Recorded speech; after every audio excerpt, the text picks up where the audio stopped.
Welcome to the Property Elite podcast. I'll be your host, Jen Lehman, chartered surveyor and co-founder of Property Elite. Stay tuned each week for more on industry hot topics, market updates and new RICS guidance. In this week's blog, Helen Gelsthorpe, BSc, MSc, MRICS Associate Director at Avison Young UK Ltd, writes about upcoming changes to the business rates system. Helen has over 14 years of experience working in the business rates team within Avison Young's Leeds office. She deals with a wide variety of property portfolios on behalf of both private and public sector clients and has extensive experience of advising on and mitigating rates liabilities. She is also an RICS APC assessor and supervisor. How does this link to my APC?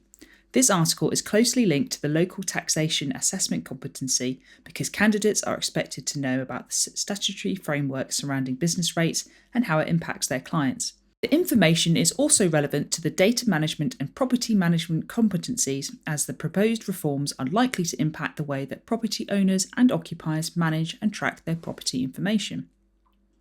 Introduction.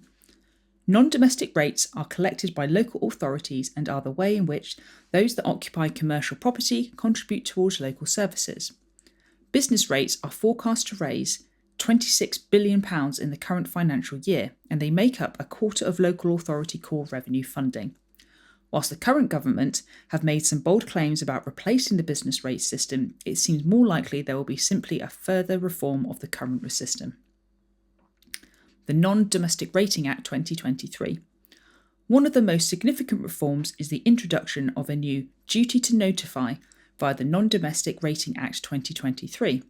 The legislation became law in October 2023 and sets out several changes to the business rate system, some of which will fundamentally change the way that ratepayers manage their businesses. The legislation will require all ratepayers to notify the valuation officer's agency of any change to a property they are responsible for within 60 days of the change.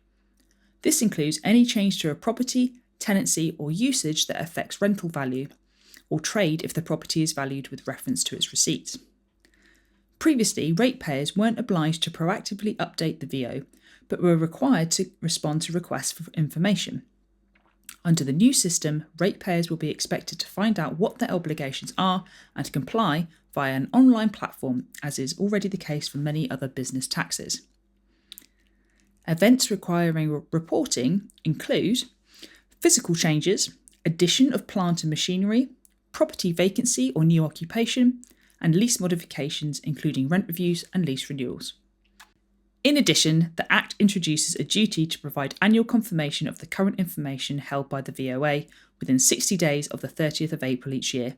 This duty will apply to the ratepayer or those who should be a ratepayer in cases where their property is not yet assessed or their rateable value is zero. Whilst the legislation is already in place, it is subject to commencement provisions as there is not yet a mechanism through which anyone can comply. It is intended that implementation will commence from the 1st of April 2026, but the rollout will be phased to ensure that it is adequately tested. The duty will be formally activated and mandated for all ratepayers by the 1st of April 2029. Penalties. There will be penalties for failure to comply within the timeframe or for the provision of false information. False data offences carry a maximum penalty of 3% of the rateable value plus £500. These penalties are applied per instance, so the VOA can issue multiple fines on a single assessment. The VOA are also able to backdate increases in rateable value which stem from correcting false data provided by ratepayers. If a ratepayer fails to comply with the duty to notify requirements, they will be precluded from challenging their rateable values or requesting any valuation information from the VOA.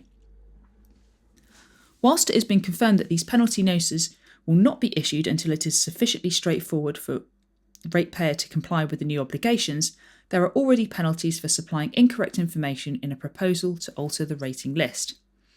Alongside the duty to notify, a new digital gateway will be introduced to support data sharing between HMRC and billing authorities as part of the government's wider plans to link tax and property data. The aim is to provide central and local government with a more holistic view of businesses and to facilitate a more targeted design of business rates relief schemes in the future. The bottom line. So what are the key issues that you need to be aware of? The new obligations are intended to increase the quantity and quality of evidence used to derive valuations. However, they represent a seismic shift in the administrative framework of business rates and a first step towards self-assessment.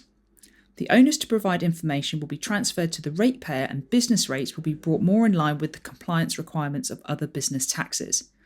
There has been much speculation as to when the changes will be rolled out, but implementing a phased introduction from the start of the 2026 rating list seems reasonable to allow for development and testing of the online platform. Property owners and occupiers will need to ensure that they have systems or a designated person in place to comply with these new requirements, which could be a sizable task for any organisation with multiple properties or a dynamic portfolio. If you'd like to know more, then please email Helen Gelsthorpe at helen.gelsthorpe@avisonyoung.com. Thanks for listening to the Property Elite podcast this week. Head to our website to check out our full blog, free and paid support resources and services, free consultation for every single RICS APC and ASOC RICS candidate, and also ask us any questions you have via the website chat blog. See you next week.